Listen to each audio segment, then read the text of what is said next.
Water cooled அல்லது Brine-Cooled Chillers service செய்வது. வணக்கம், என் பெயர் சாருமதி. இன்றைய வகுப்பிற்கு நீங்கள் அனைவரும் உற்சாகமாக இருக்கிறீர்கள் என்று நம்புகிறேன்.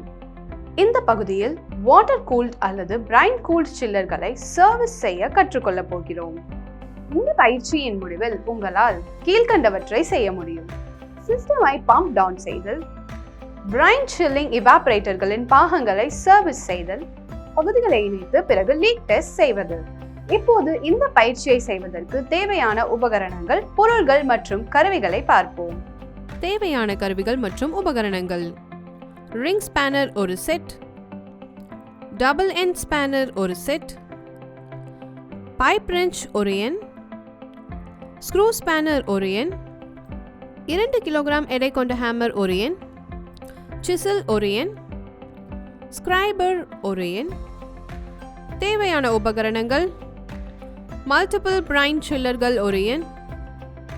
தேவையான பொருள்கள்: ஹைட்ரோகுளோரிக் ஆசிட், ட்ரைக்ளோரோஎத்திலின், பித்தளை பிரஷ் ஒரு எண், பித்தளை ஸ்க்ரப்பர் ஒரு எண், 3 mm thick compressed asbestos fibre sheet 1x3 metres, பனியன் துணி. குளிரூட்டி என்றால் என்ன? சில்லர் என்பது ஒரு லோடிலிருந்து வெப்பத்தை பிரித்தெடுத்து ரெஃப்ரிஜரேஷன் அமைப்பை பயன்படுத்தி சுற்றுச்சூழலுக்கு வெளியிடும் ஒரு சாதனமாகும். இந்த கூலிங் மெக்கானிசமானது மின் உற்பத்தி நிலையங்கள் மற்றும் பிற பெரிய சாதனங்களில் பயன்படுத்தப்படுகிறது. அடிப்படையில் இது எத்திலீன் கிளைகால் மற்றும் நீர் அல்லது நீர் மட்டும் கொண்ட சுழற்சி கூறுகளுடன் ஒரு அமைப்பை கொண்டுள்ளது.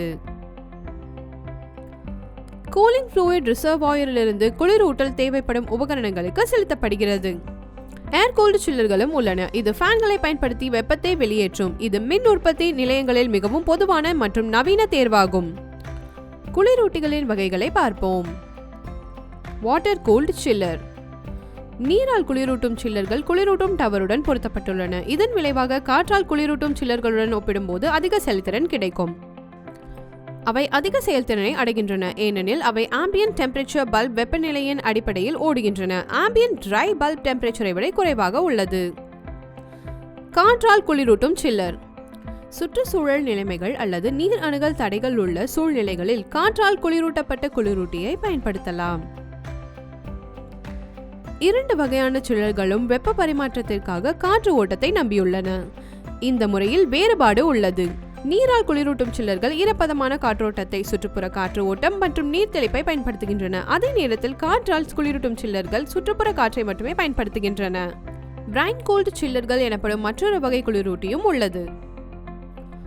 பிரைன் சில்லர்கள் என்பது ஒரு குளிரூட்டும் அமைப்பாகும். இது ஒரு செயல்முறை அல்லது பயன்பாட்டிலிருந்து வெப்பத்தை பிரித்தெடுத்து அதை குளிரூட்டும் யூனிட்டிற்கு மாற்றுவதற்கு உப்பு நீரான நீர் மற்றும் உப்பு கலவையை பயன்படுத்துகிறது. இந்த அமைப்பில் உப்பு கரைசல் ஒரு ஹீட் எக்ஸ்சேஞ்சர் வழியாக பாய்கிறது.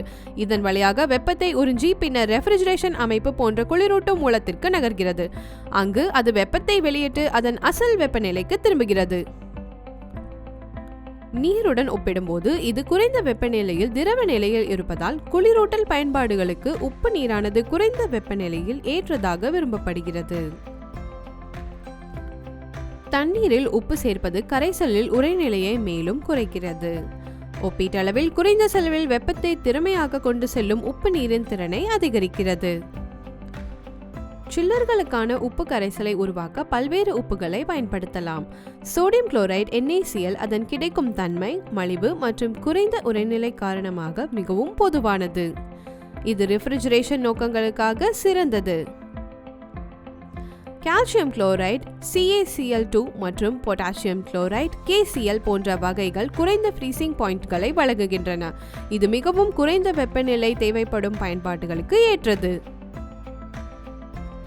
உப்பு நீரை தயாரிக்கும் போது அதிக உப்பு செறிவுடன் தொடர்புடைய அரிப்பு மற்றும் பிற சிக்கல்களை கருத்தில் கொண்டு அதன் குளிரூட்டும் திறனை மேம்படுத்த உப்பு தண்ணீர் விகிதத்தை கவனமாக சரி செய்வது முக்கியம். உப்பு நீரை பயன்படுத்துவதற்கு முன் முழுமையாக உப்பை கரைப்பதை உறுதி செய்வது அமைப்பின் அடைப்புகளை தடுக்கவும் செயல்பாட்டு திறனை பராமரிக்கவும் இன்றியமையாதது. காலப்போக்கில் சில்லர் அமைப்பின் செயல்திறனை பாதுகாப்பதற்கு வழக்கமாக கண்காணிப்பு மற்றும் பராமரிப்பு அவசியம். இப்போது சில்லரை சர்வீஸ் செய்வதற்கான நடைமுறையை பார்ப்போம். பணி 1 சிஸ்டம் பம்பிங். சிஸ்டமை அணைக்கவும். லிக்விட் லைனை மூடவும். குறைந்த அழுத்த கட் ஆஃப் ஸ்விட்சில் மின் இணைப்பை தற்காலிகமாக பைபாஸ் செய்யவும். கம்ப்ரஸர் டிரைவ் மோட்டரை இயக்கவும்.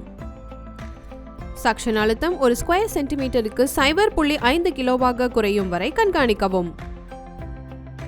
கம்ப்ரஸர் டிரைவ் மோட்டரை அணைக்கவும். டெலிவரி டிஸ்சார்ஜ் வால்வை உடனடியாக மூடவும். முன்னெச்சரிக்கை: கம்ப்ரஸர் சக்ஷன் அழுத்தத்தை வாக்வமிற்கு மாறவோ அல்லது அமைப்பில் எண்ணெயை பம்ப் செய்யவோ அனுமதிக்காதீர்கள். உப்பு நீரின் இன்லெட் மற்றும் அவுட்லெட் வால்வுகளை மூடவும். குளிரூட்டியிலிருந்து உப்பு நீரை காலி செய்து சீல் செய்யப்பட்ட கண்டெய்னரில் சேமிக்கவும். பணி 2. பிரைன் இவாபரேட்டர் கூறுகளை பராமரித்தல். கேஸ்கெட்கள் கவனமாக கையாளப்படுவதை உறுதி செய்ய எண்ட் கவர்களை ஹெட் A மற்றும் ஹெட் B ஐ கழற்றவும். குழாய்களை நன்கு பரிசோதிக்கவும். கம்பியில் இணைக்கப்பட்டிருக்கும் குழாய் சுத்தம் செய்யும் தூரிகையை பயன்படுத்தி ஒவ்வொரு குழாயையும் உட்புறமாக சுத்தம் செய்யவும். ஃப்ளோட் அசம்பிளியை தனித்தனியாக சர்வீஸ் செய்து பின்னர் அதை மீண்டும் இணைக்கவும். சைட் கிளாஸை அகற்றி மீண்டும் இணைக்கும் முன் ஒரு துணியால் உட்புறமாக சுத்தம் செய்யவும். சேஃப்டி வால்வில் பராமரிப்பு செய்து அதை மீண்டும் இணைக்கவும். துல்லியத்திற்கான அழுத்த அளவை சரிபார்க்கவும். எண்ணெய் மற்றும் அழுக்குகளை அகற்ற ஷெல் பக்க ட்ரெயினை திறக்கவும். பின்னர் ட்ரெயின் வால்வ்ஸை மூடவும். சக்ஷன் சர்வீஸ் வால்வில் N2 அழுத்தம் கொடுக்கவும். அழுத்தத்தை கண்காணித்து பதிவு செய்யவும். பணி 3. அசம்பிளியை இணைத்த பிறகு லீக் டெஸ்டிங். குழாய்களில் கசிவு இருக்கிறதா என்று சோதிக்க சோப் சொல்யூஷன் பயன்படுத்தவும். கசிவு கண்டறியப்பட்டால் அதை சரி செய்ய நடவடிக்கை எடுக்கவும். வாக்வம் பம்ப் லைனை சர்வீஸ் வால்வுடன் இணைக்கவும். வாக்வம் பம்பை தொடங்கி அது 760 மில்லிமீட்டர் அடையும் போது நிறுத்தவும். வாக்வமை உடைக்க எரிவாயு இணைப்பை திறக்கவும். எண்ட் கவர்களுக்கு புதிய கேஸ்கெட்களை தயார் செய்யவும். எண்ட் கவர்களை மீண்டும் இணைக்கவும். தலை A மற்றும் B.